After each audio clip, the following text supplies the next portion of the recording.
career I chose hasn't necessarily facilitated too much healing, really. I mean, I do think there's probably a journey of discovery for me to do. But when you play top-level sport as well, it is about creating that aura of invincibility as well, isn't it? Which, I mean, no one is invincible. So you've got to almost put that kind of persona that you're indestructible, which clearly you're not. It is about shutting down. What's the real you, and what's the gladiator that goes out there you?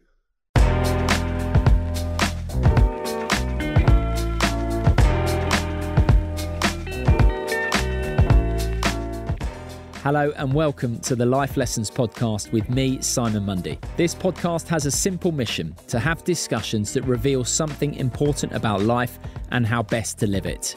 My guests range from the biggest sporting names on the planet through to neuroscientists, philosophers, psychologists, and world-renowned thinkers. We talk about things like how to skillfully relate to uncomfortable thoughts and feelings, the power of acceptance and psychological flexibility, how to get your circadian rhythms in sync to feel your best, right through to the nature of reality. These conversations and the bite-sized episodes have the power to change your life.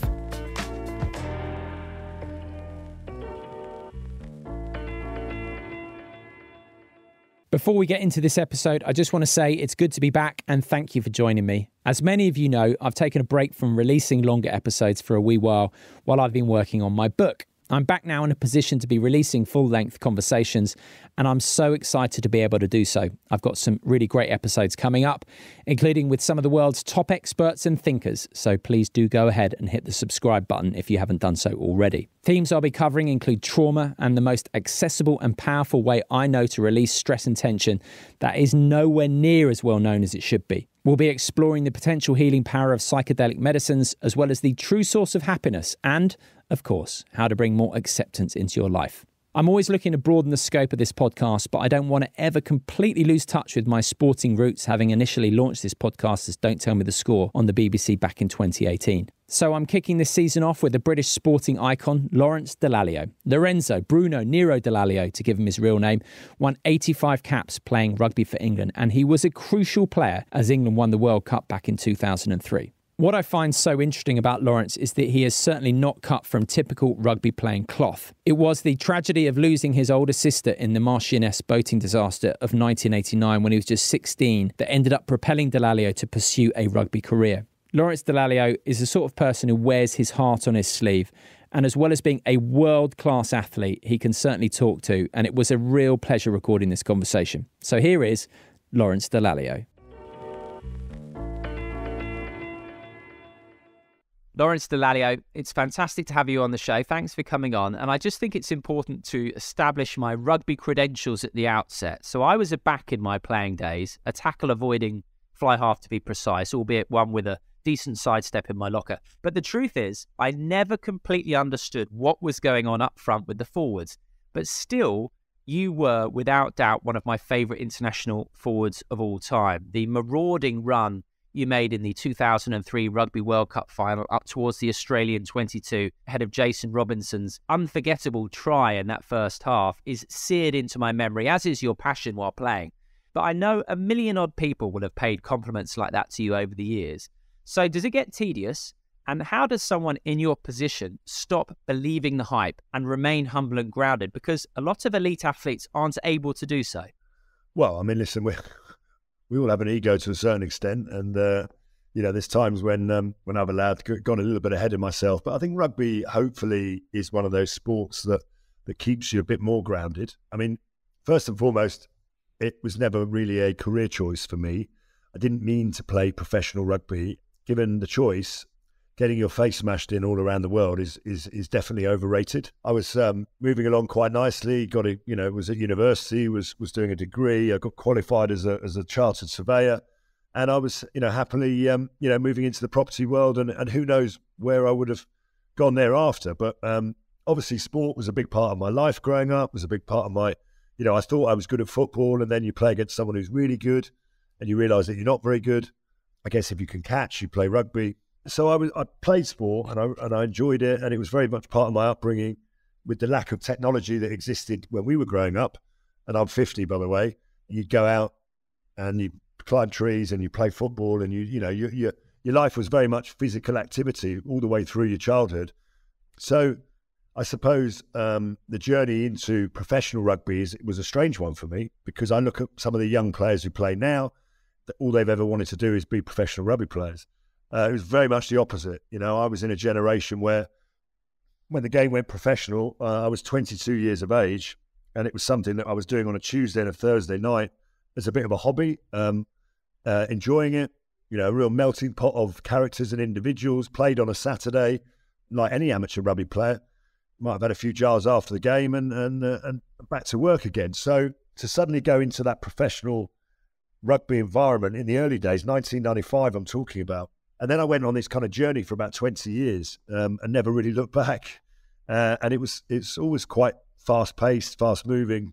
And I feel very, very honoured, very privileged, really, to have played the game at the time when it was quite historic, if I'm honest. Oh, yeah. I had 6 years as an amateur rugby player, and very much enjoyed all of those years.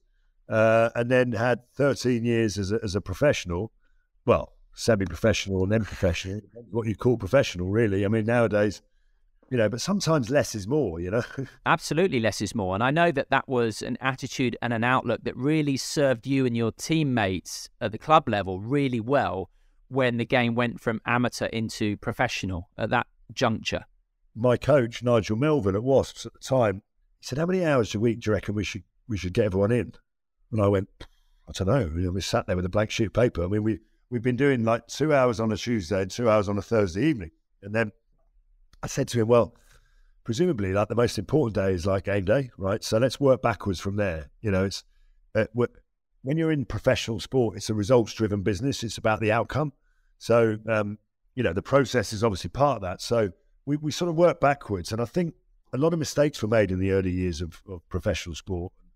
We certainly didn't overtrain. I think it was important because when you're transitioning from doing very little to suddenly bringing guys in all the time, there can be a bit of information overload sometimes. So we got it right.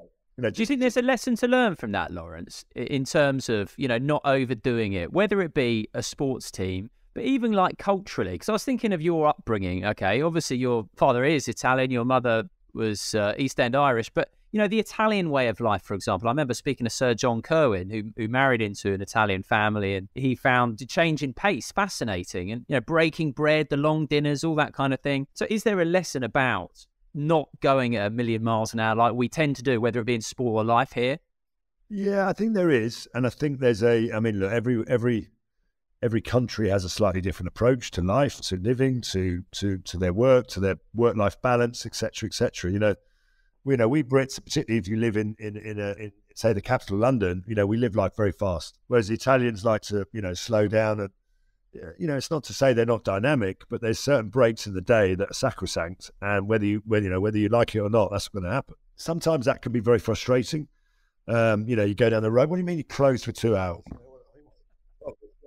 You need to sleep. It's 34 degrees outside. So I think there's a balance, isn't there, to be struck between that that pace and that way of life. But all I would say is that when it's time to work, you work very hard. But when you leave the training ground or the training field or whatever office or whatever you want to call it, I think it is important to obviously rest and relax, but also to, certainly when I was playing in my career, to find things that stimulate your brain in a different way. To switch off, yeah. Switch off, but switch off doesn't mean go sat back. No, of course. PlayStation and lying on the sofa, although, that's okay, by the way, for small periods of time. But actually, just to recognise that you're in a bit of a bubble and you've got to get yourself out of that bubble as well. And for me, I was very emotionally linked to performance and outcome. And some people might argue, even within my own family, maybe a little bit too emotionally linked to it. I took my job very seriously. I realised that sport is about emotion. It's about agony or ecstasy. You either win or you lose. And if you win, you're happy and everyone else around you is happy. And actually you have this ability to change the course of the next 7 days for people. They have a pretty good working week if their team have won at the weekend, which certainly gets them off to a good start. And conversely, they feel that kind of pain and that misery as much as you do. So it really meant a lot to me. I hated losing. I was embarrassed by it. I felt ashamed. I felt I'd let people down. I felt I'd let myself down. And I come home and I'd be playing the game in my head and, what could I have done better? What could they have done better?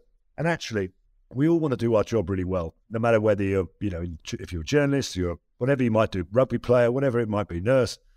We're all good at something. Some of us are lucky enough to find out what that is. And obviously, success doesn't always happen overnight, and you have to continually strive and develop for improvement. But it's a lot easier doing a pretty tough sport like rugby if you're winning.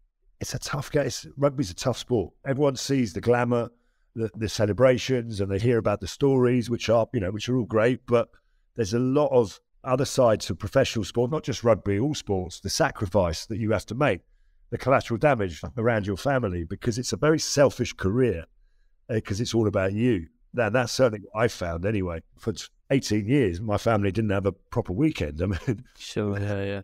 There's a lot of sacrifice that goes into that, and I think that has to be worth it, is what I mean, because otherwise, why would you do all of that? You talk about the emotion. Obviously, everyone knows how emotional you were, and I'll come more to that. And obviously, part of that comes from the Italian heritage. But turning to the Irish side and your mum's side, she was clearly a real force of nature, wasn't she? I know she was full of great quotes, whether it be you can catch up on sleep, but you can't catch up on a good night, which explains your love of a good night out, as well as the greatest gift in the world is to make every interaction a special one. I know that was another one she came out with. So in terms of traits, what did you take from your mother? Well, listen, I was lucky in one regard, that I was born into a house of really two things I got from my parents. One was unconditional love, which as a parent of three children of my own, is an easy thing to say. It's a hard thing to give. When I mean unconditional love, I mean when the police used to knock on the door, my mum would go, "Oh, not my Lawrence, she must have the wrong house." You know what I mean? But no, I mean literally the emotional side.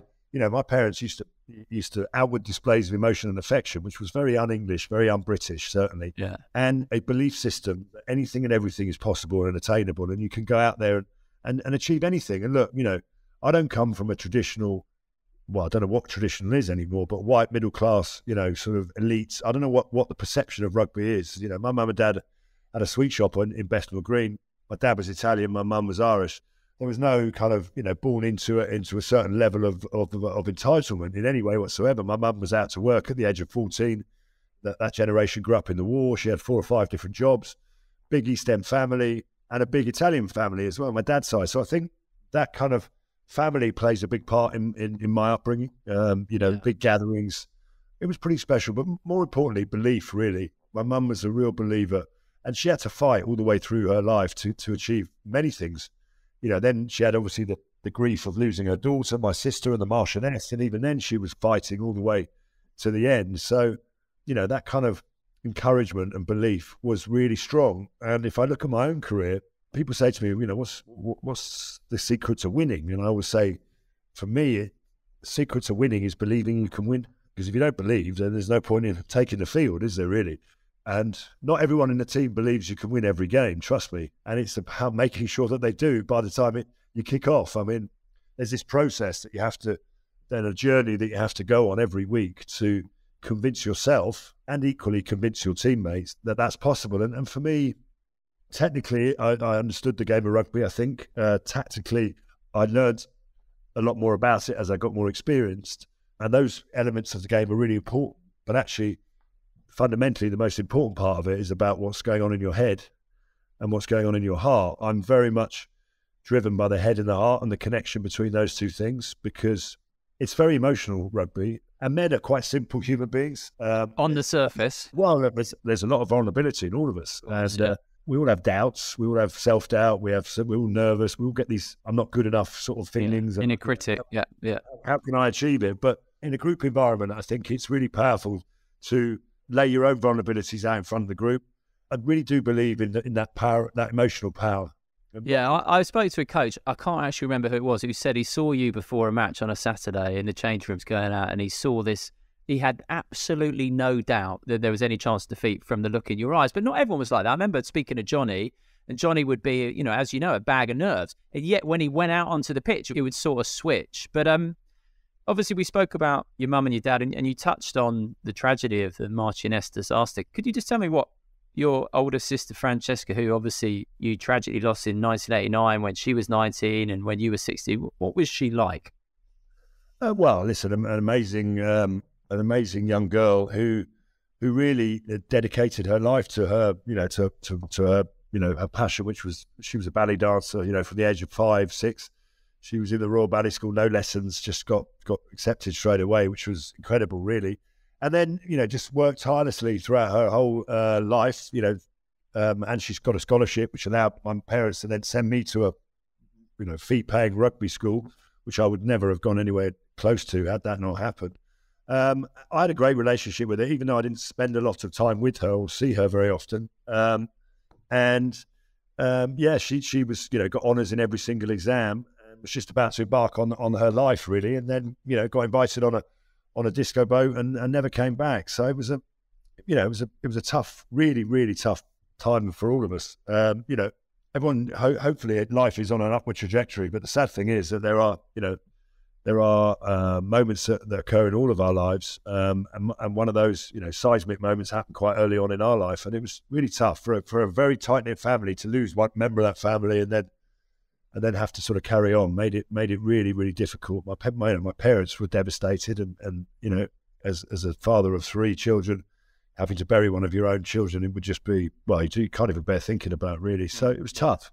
Yeah. And actually, I not a lot of people know this. I sort of went off the rails, as you would do for a couple of years, not making some bad decisions, not really, still questioning the reason why life was so unfair, as you would do as well. And then I think I got to a point around about 1990 where I thought I need to, maybe 91, I thought I need to sort my shit out, and really joining Wasps at that time was kind of what I needed. Really, I needed something to help me, to guide me, to bit of a family, a bit of a community, and also I felt a bit of pressure to do something to really bring my parents and drive my parents back together, because my sister had been that person, really, the eldest sibling, and the one that that everyone looked up to, and obviously she was gone, and I was always a little bit of a rogue anyway, and so rugby really was a focal point for all of us, to be honest with you. It probably had more meaning for me in my life than maybe a lot of other players necessarily. I mean, everyone has a different journey, a different story, and I've heard quite a few of my colleagues deliver their story, but for me, it was about I was driven by a much higher purpose than just rugby, about honouring the life of my sister, and every time I played, there was always that emotional connection to why I was here. And I would make that very clear to the players that I played with, and I'd ask them and challenge them to tell me, why they were there. Which I think brings out a lot more truth, really, than we get to see. I heard you actually talking about the 2003 final when there's the famous shot of you crying in the national anthem and speaking about that, and that being, a nod to obviously your sister and your family and all that. And it was incredibly powerful to know, you had such a deep why, didn't you, to drive you. Yeah. And there's nothing wrong with that. I mean, sometimes it's very genuine, and sometimes in rugby, when it's every week, you have to find the why, and sometimes because if it's every week, you can't use that every week. There's a process that I think you learn. How do you get yourself in the right physical, mental, emotional state to do that every single week? Very tough. So, did you nail that process down? What was it in a nutshell? I think in the bigger games like a World Cup final, I think everything comes. There's no need to sort of concern yourself with any of the process, because it just happens organically and naturally. Big games, just deliver that kind of the natural emotion anyway. But when you've got to repeat it in, Rotherham away, it can be a different process, And I think there's triggers and levers that you learn as a professional sportsman to push and pull about yourself and about other people, not to become too fixated on a particular process as well, because there's an enormous amount of flexibility required in sport. I used to drive to games as captain of my club, and I'd be thinking, what am I going to say, that's going to elevate this that could potentially make the difference. And I'd have this journey for about 40 minutes out to Wickham, and I'd have all these ideas in my head, because I never planned anything. I never wrote anything down. I always think that's a dangerous thing to do, really. It's got to come from the heart, doesn't it? In the moment. Well, I mean, certainly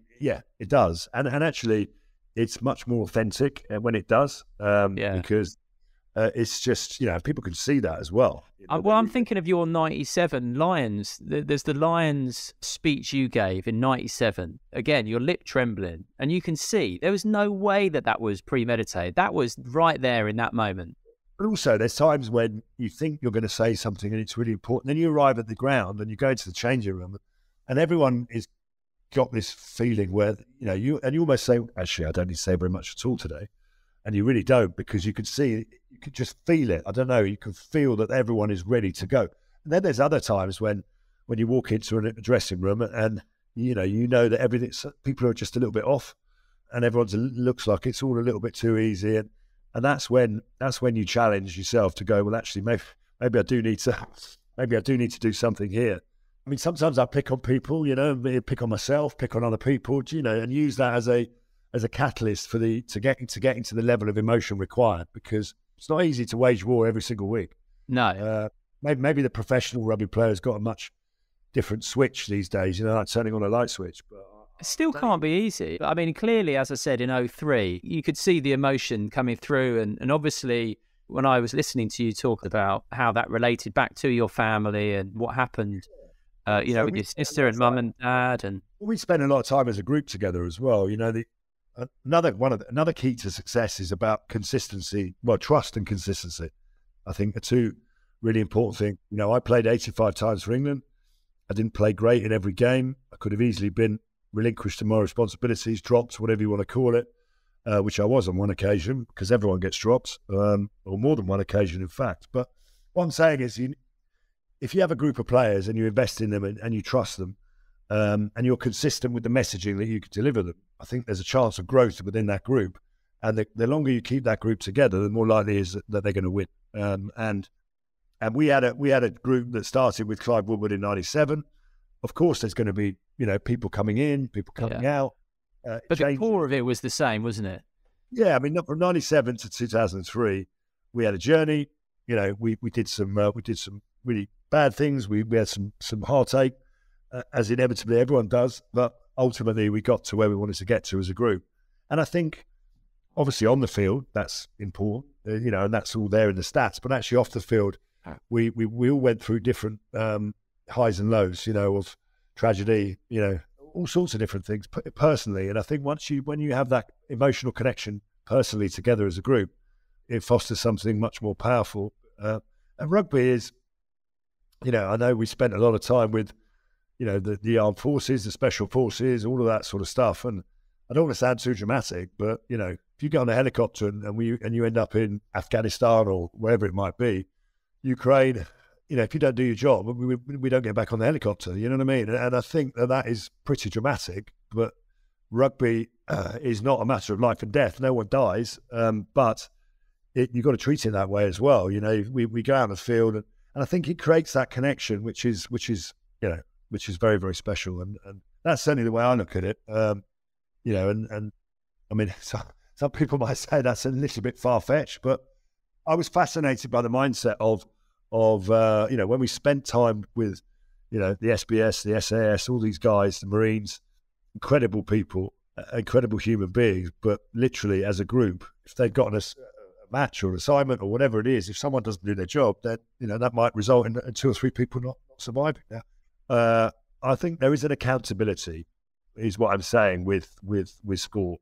I'd like everyone to be accountable. And I think one of the things that I've always struggled with post-sport is understanding the level of accountability or not that does exist in other careers, in other professions. Because it's not clearly defined, is it? Well, no, but then in rugby we never had an HR department, did we? Really? So well, you did, didn't you? You get dropped. Well, you sit there with that. That's what I'm saying. You sit there on a Monday morning. You say, "Would you like to explain what you were doing on Saturday, because it doesn't appear that you were doing your job very well." Life life and sport, and sport particularly, is about honest conversations, and being able to have honest conversations. And it's not singling people out. It's not bullying. It's not systematic bullying. It's nothing like that. It's not creating a culture. You all understand that that it could be me one week, could be you the next week. We have to get past that. If we lose, there is a reason why we lost, and we have to accept that. Yeah. learn from it, and move on. You know. Yeah, no, that radical honesty and vulnerability, I think, that is so evident in elite sport, and certainly the best teams. You know, so many of that I've spoken to, whether it be the rugby guys of '03 or the hockey team in 2016, that was a key part. And I do think the rest of life and business can learn a lot from that. You talked about connection, Lawrence, and you spoke about how Wasps gave you that sense of belonging when you joined them, in 1990, and you weren't typical in that you weren't like Johnny in that you hadn't set a goal to win the World Cup or be the world's best player. It kind of, in a way, rugby found you. In those intervening couple of years, a brutal few years, I think I've heard you talk about shutting down emotionally, because obviously you had your own grief to deal with, but your parents were grieving as well, and you must have been very conscious of that. And at such a difficult age, 16 as well. Do you feel like the scars, let's say, of closing down emotionally, is that still with you to a degree? Quite possibly, yeah. I mean, it's I'm not sure the career. I mean, the career I chose hasn't necessarily facilitated too much healing, really. Put it that way, because in order to play high level sport, listen, I did actually have a fair degree of therapy at the time, and I do think child bereavement is very tricky. It's very tricky. And there's lots of different situations. You've got your parents going in one direction, or both, in my case, different directions. You've got yourself to deal with, and you've very much gone from being, and then you're the only sibling, so there's a degree of responsibility. So I do feel like I dealt with some of it at the time, but no, I think there's probably a journey of discovery for me to do, but still to do. Yeah, I think so. But when you play top level sport as well, it is about creating that aura of invincibility as well, isn't it? Really, which no one is invincible, so you've got to almost put that kind of that mental process, that persona, that you're indestructible, which clearly you're not. So yeah, I think what I'm saying is I'm not sure playing the sport that I chose to play week in, week out necessarily helps that process, in fact, because it is about shutting down. It's about certainly turning things off and turning things on when it suits you to do so. And you've got to, you ignore the noise, you ignore the criticism, you ignore everything. You just process the things that you want to process. So, that shutting down process in many ways makes you a better rugby player, but at the same time, it does come at a cost. Yeah, it does. And also you've got to try and understand what the fact from the fiction. What's the real you, and what's the gladiator that goes out there you. And sometimes those two people can be a little bit. The overlap can go a little bit astray. Really, I think. I'm not really explaining that very well, but what I mean by that is that clearly there's a. I used to come back from games of rugby. My wife would look at me and go, how'd it go today? And they go, yeah, it went well. She goes, did you win? I said, yeah, we won. She goes, you don't walk well, we won. Nose up across my face and stitches. She said, did you score? I said, look, it's not my job to score, really, to be honest with you, but as it happens, I didn't score today. No. And then you get my eldest daughter, who's just turned 26, she go, there you go. And I just think there's a professional you, and there's a private you, and of course, going on that emotional roller coaster that I talk about, and trying to get yourself up for a game and a battle every single Saturday or Sunday, whatever it might be, and then you come back down again, and then you go back up, and you come back down, and you go back up. Just think about that in your own life for a second. Emotionally, mentally, physically, you're doing that every single week, right? And you're doing it for thick end of a couple of decades, right? With absolutely very little rest, recuperation, stop. I think the recovery of all of these things, maybe in the modern era nowadays, I'd like to think the players get a bit better treated, a bit better served, a bit better resourced, a bit better looked after. But it certainly wasn't like that in the early days, because we were all learning. No one really understood about concussion. No one really understood about mental health. No one really understood about injuries to a certain degree. There was so many things that we didn't understand. So to do that all the time, I think inevitably creates probably a bit of a disturbing pattern, really. Yeah. I mean, it's not a balanced way of living, is it? And just finally, Lawrence, on this particular subject, how do you find it talking or reminiscing about what happened with your sister? Is it something that you sort of previously shied away from, or how hard is it?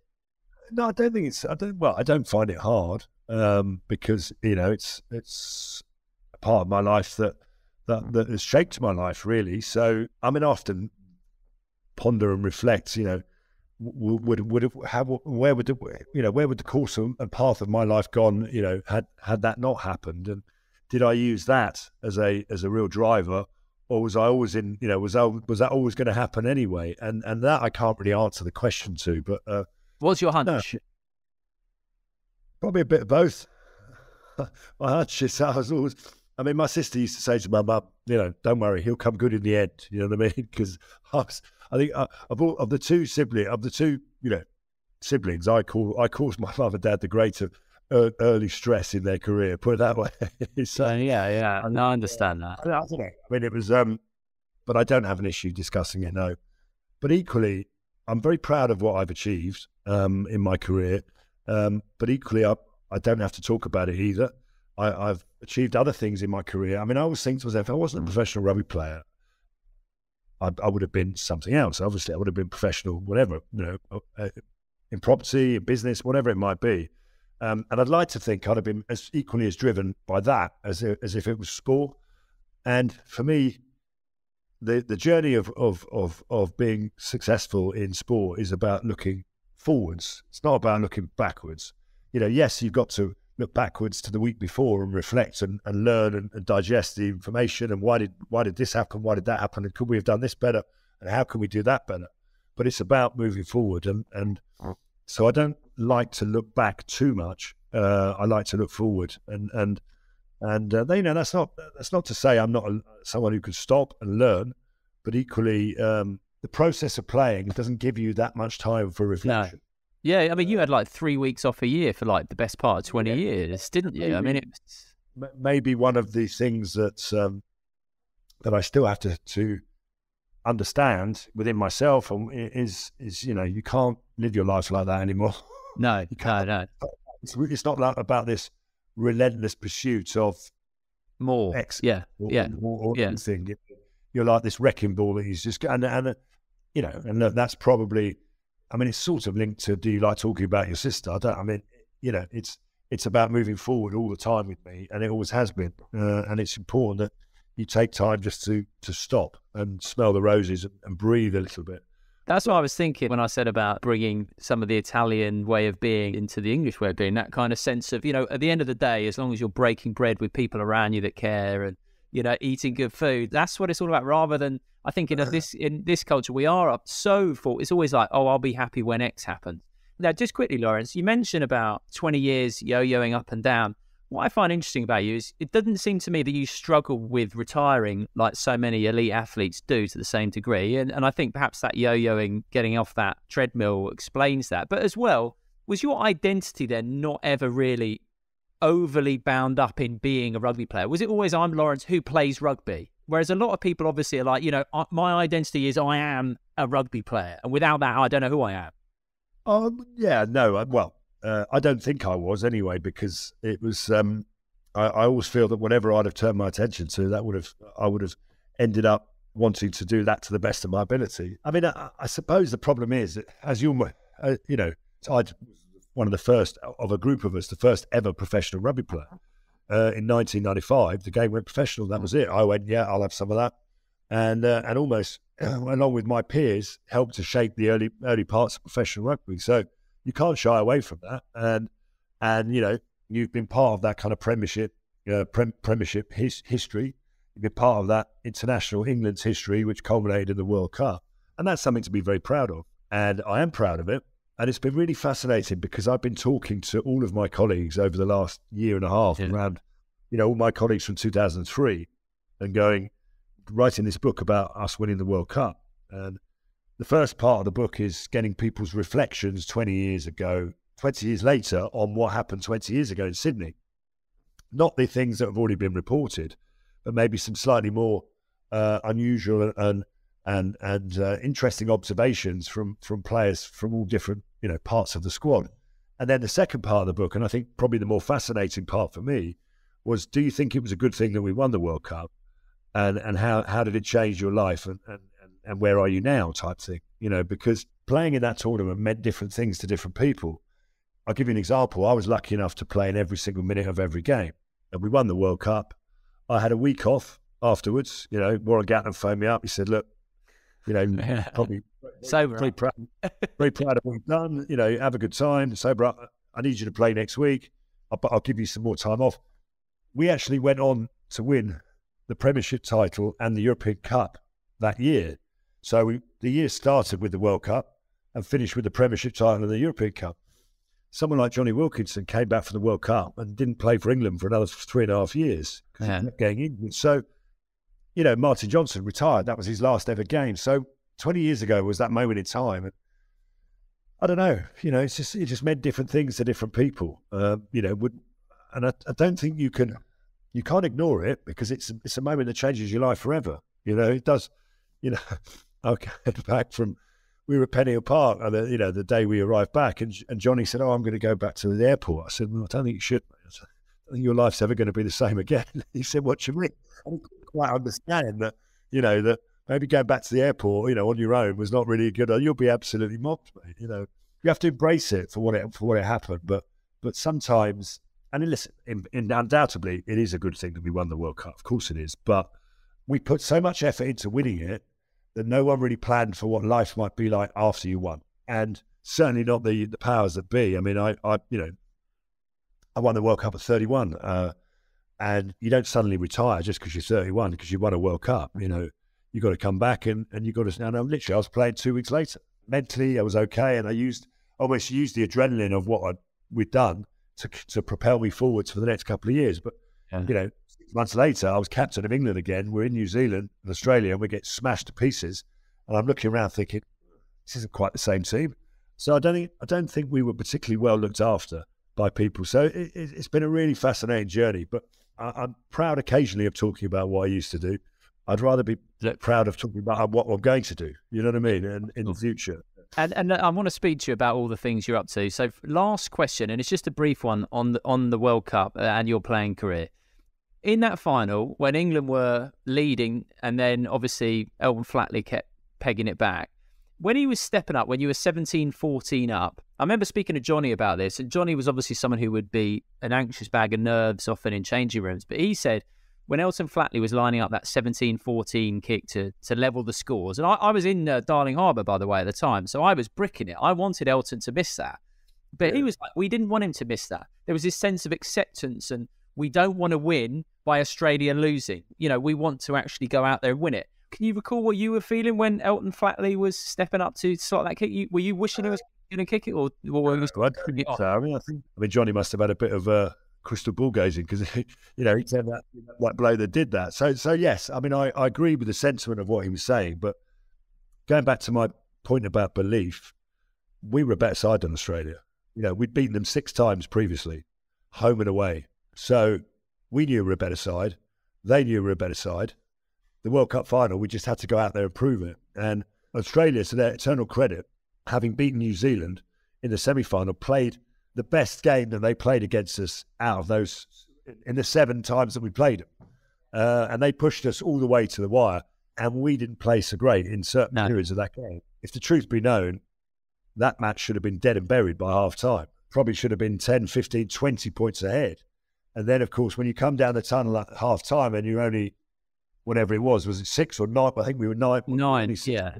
9 points ahead. We're thinking psychologically we should be so much further ahead than we are. They're thinking psychologically, oh my God, we're still in this game. This is amazing. So therefore, we actually lost the second half 9-0. I know. I remember. So which obviously makes sense because even I did the maths. But no, I mean, I didn't at any one moment think, and it's easy with hindsight to say this, but I genuinely mean it, that we would lose that game of rugby. And I think it's not overconfidence, but we were a superior side, and we proved that 6 out of 6 times previously. And we'd beaten them a few months ago by 3 tries to 1 in Melbourne. I remember those matches against New Zealand and Australia that summer, wasn't it? When you won away in Australia and New Zealand. And it was, for the first time, it was like, goodness, actually, England should win this World Cup. And I still think England winning the World Cup broke a bit of a glass ceiling that enabled a lot of the subsequent British sporting success to come, because I think it changed a bit of belief across the board. Well, we were the best side in the world for 3 years. we lost the odd Grand Slam, which is painful. And, my one regret in my career was that, I won one Grand Slam. I probably should have won three or another two.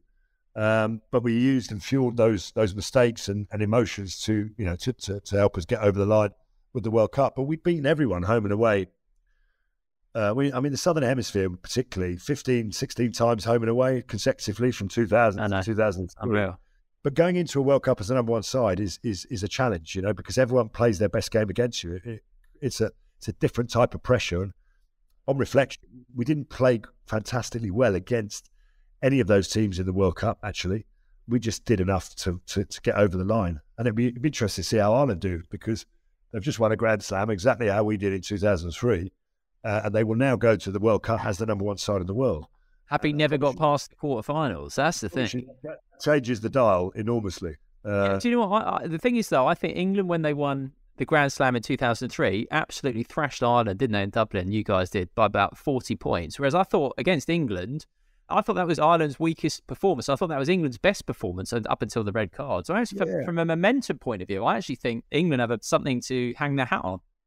There were some characteristics that were the same, actually. Although we won that last game in Dublin, Ireland were going for a Grand Slam as well in 2003. Yeah.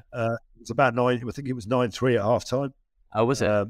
They'd thrown absolutely everything at us, and we'd managed to absorb that pressure and still come out on top. And if you look, at the game as it stood, Ireland were rattled. They were under pressure. England threw everything at them.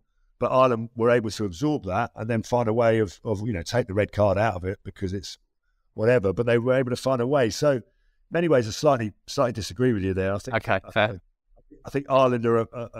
Yes, you're right. They played so well throughout the tournament, but it's hard to get the job done. It's about peaking, though, isn't it? It's about peaking.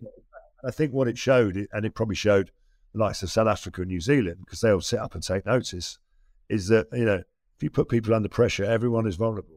100%. Yeah, for sure. It's fascinating. So yeah, I that going back to your original question, I didn't expect us to lose. There was a core steel and belief within our group that we would get the job done somehow, and we did.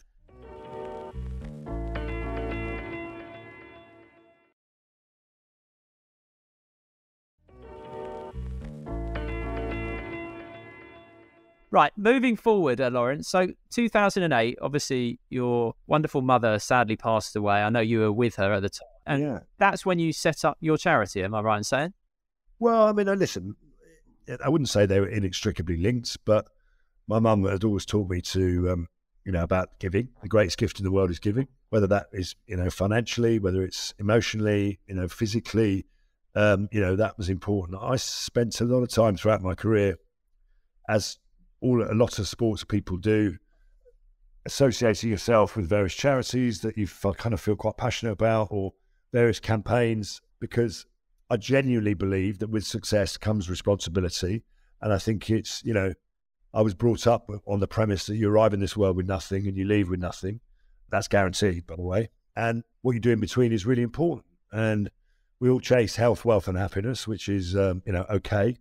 But it is about, giving back as well. And it is about making sure that you leave people in a better place than when you arrive, and responsibly wise. So I did a lot of things for different charities, Wooden Spoon, Help for Heroes, Cancer Research UK, because my mum died of cancer.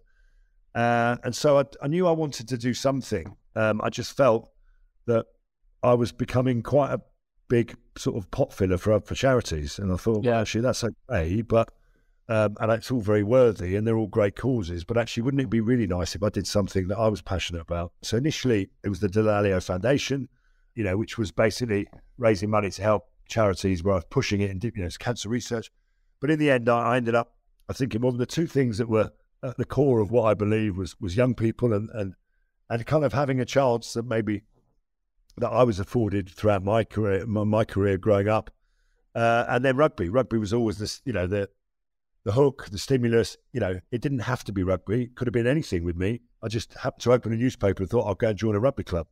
But I could have joined a football club or a boxing club. I don't know what it was really. So the hook is rugby. So I started to sort of do a bit of research in that space, and I realised that there's not that many people in that kind of space, not that many charities, because it's pretty unsexy, pretty unglamorous. And that made me even pricked my curiosity even more, really. So that's where I set up Rugby Works. We work with young kids who have been excluded from mainstream education. I may have been excluded from 1 or 2 schools myself over the years. Yeah. But obviously I fell back into a support system that didn't allow me to drop any further down, because my parents that actually stepped in and intervened and did something about it. Whereas I believe that no young kids are born bad. They're just born into very difficult circumstances, and therefore, quite chaotic backgrounds, quite chaotic families, whether there's either violent abuse, drug abuse, poor parenting, all sorts of myriads of different social issues, generational unemployment, illiteracy, whatever it might be. And sport is an opportunity to allow that to move forward. So we set up Rugby Works. We work with 14 to 17-year-old boys and girls that find themselves outside of mainstream education. Just to give a couple of quite worrying statistics, 65% of our prison population in the United Kingdom are made up of people who have been excluded from mainstream education, 65%. Yeah, staggering. So that is a frightening number. So what's very clear in the current society is once you're excluded from mainstream, you're excluded from society as well. And I don't believe that's the case. That should be the case, because every young person deserves opportunities and deserves a chance. And I guess if I was 14 again and I found myself in a really chaotic environment, or you were, would we want someone to come in and help us?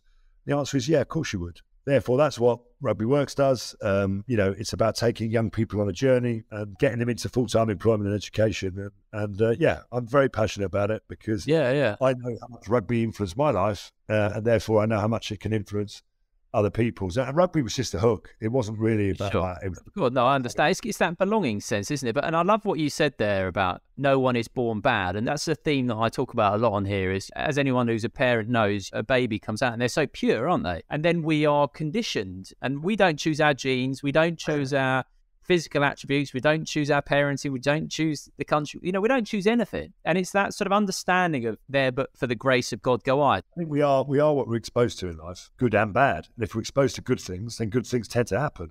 If you're exposed to bad things, then the opposite is the case. And I think it's our duty to help ourselves, but equally you've got to help others as well. And actually, I think that the last few years with COVID has exacerbated and probably, made the problem 10 times worse. Because if you were a young person in a dire situation 2 or 3 years ago, imagine what you're like now. So I think there is a tsunami of issues coming over the hill, which we don't even know about, because it's really hard to be a young person right now.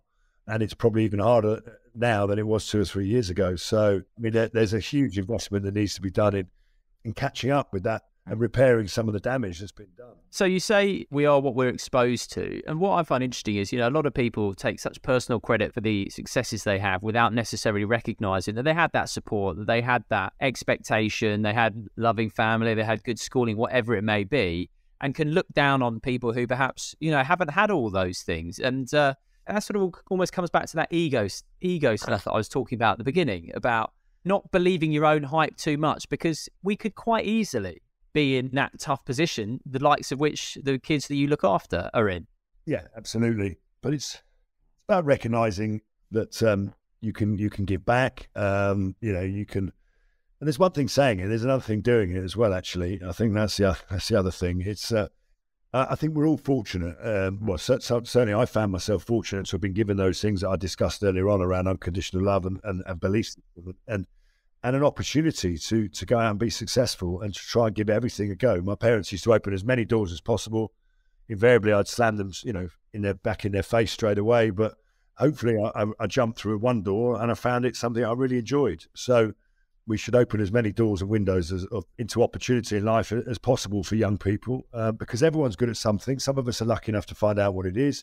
You've got to try a whole different number of things before you eventually settle on something. But if you don't have those opportunities, or the opportunities that are presented to you are only bad ones or bad choices, then, you go in a different direction. And I think we owe it to each other to be better than that, really. That stat you gave about 68% of people in prison, have you done any sort of lobbying or awareness raising around that? Because clearly that's such a big issue. Yeah, it is. And 65%. And look, some people are designed to be in mainstream education. I'm not suggesting that. But some of the reasons why people are excluded, young people are excluded, can be quite severe, but others can be quite tragic. There's a lot of online bullying, for instance, that happens in young people now. So, young girls are too afraid to go to school because they're being bullied, and therefore they then get excluded for absenteeism, and then things get from worse to worse. So, often the reasons behind exclusion, so young people that we work with, they're the primary carers in their own home sometimes. They're looking after younger siblings, whatever it might be. So, Jason Robinson openly talks about his life in the same way. He was one of those young people that we work with. And look what happened to him. He used to come home to a myriad of sorts of problems, at home. So, yeah, I really do. I do feel for those people. And the program we run, it could be, it's rugby for us, but rugby's the hook. It's about giving people self-esteem, self-respect, life skills, taking them on a journey, CV writing, interview techniques, and ultimately signposting them into full-time employment education. We have an 85% success rate with those young people. So 65% are going to prison, which is costing you and I and the taxpayers, I don't know, about £135,000 per person. Putting money into this program, which might be, I don't know, £2,500 to £3,000 per person per year, 85% success rate the other way. So you don't need to do much lobbying, really. No. Unfortunately, governments don't really listen to very much, other than what might get them voted in the short term, with all due respect. So yeah, it's been a challenge, but we're still here. However many 12, 13, 14 years later, 15 years later, and intend to be around in the future as well. Yes, and I hope it goes from strength to strength. And look, we've got a mutual friend running the Marathon des Sables, which is a lunatic race out in the Sahara.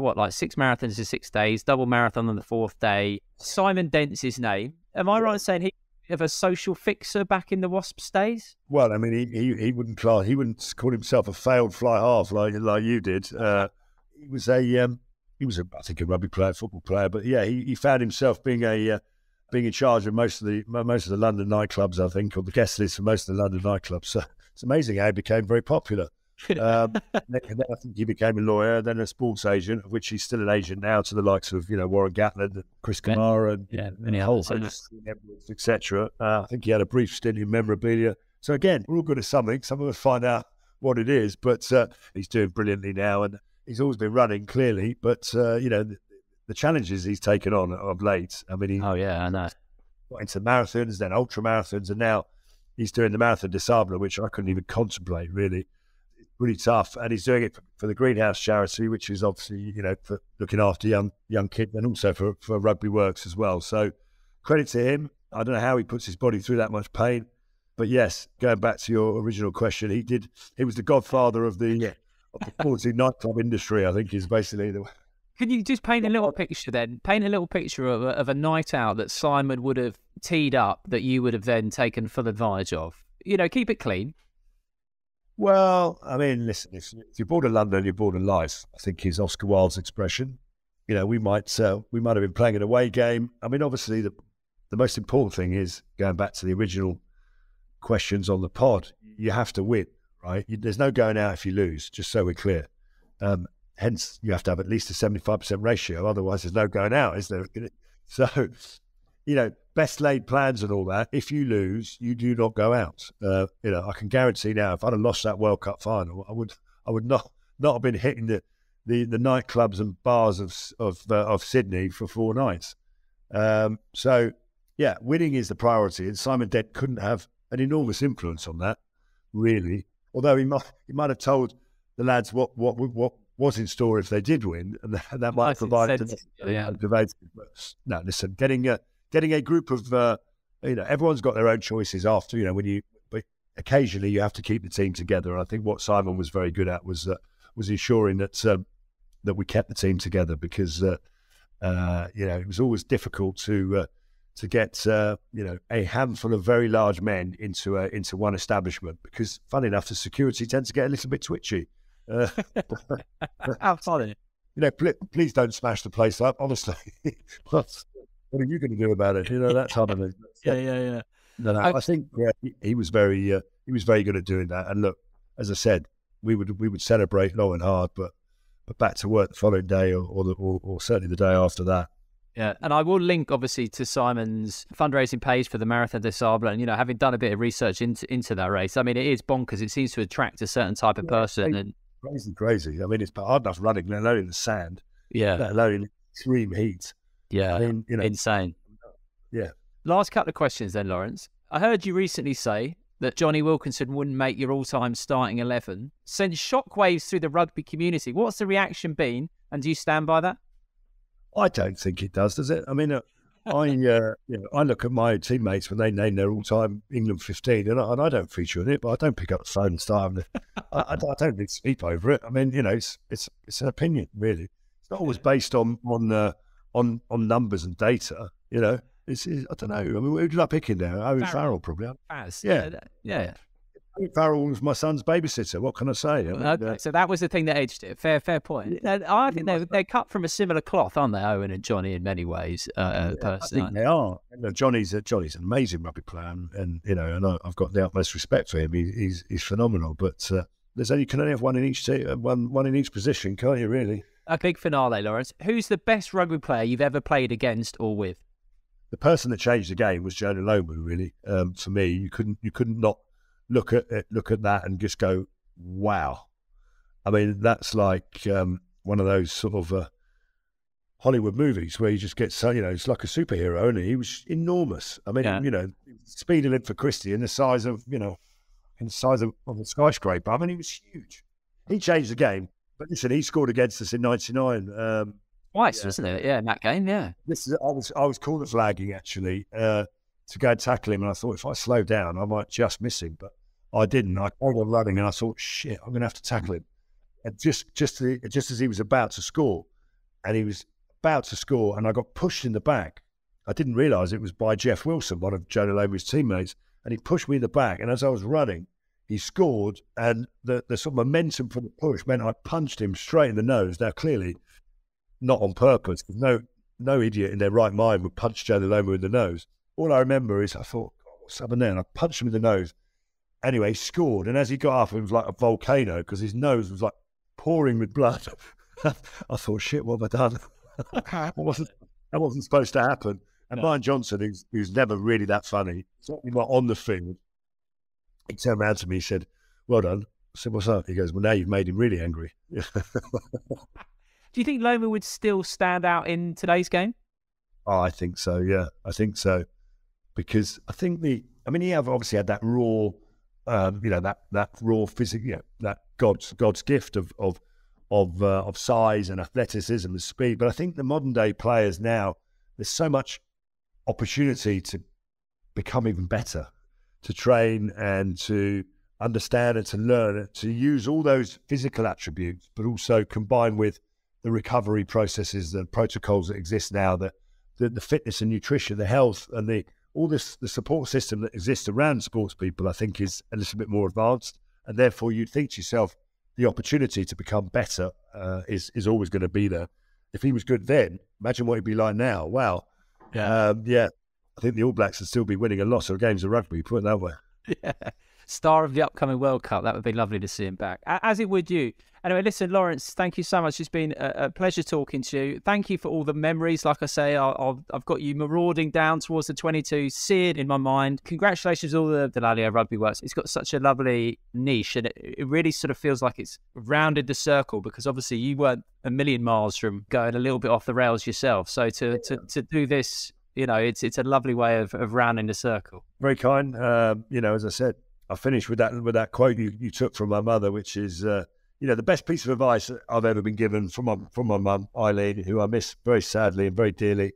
But she used to say, try and make every interaction that you have with someone a positive interaction. Leave people in a better place than when you arrived. And I think if you can do that in life, not easy to say, not easy to do, but if you can do that, then you'll be doing okay.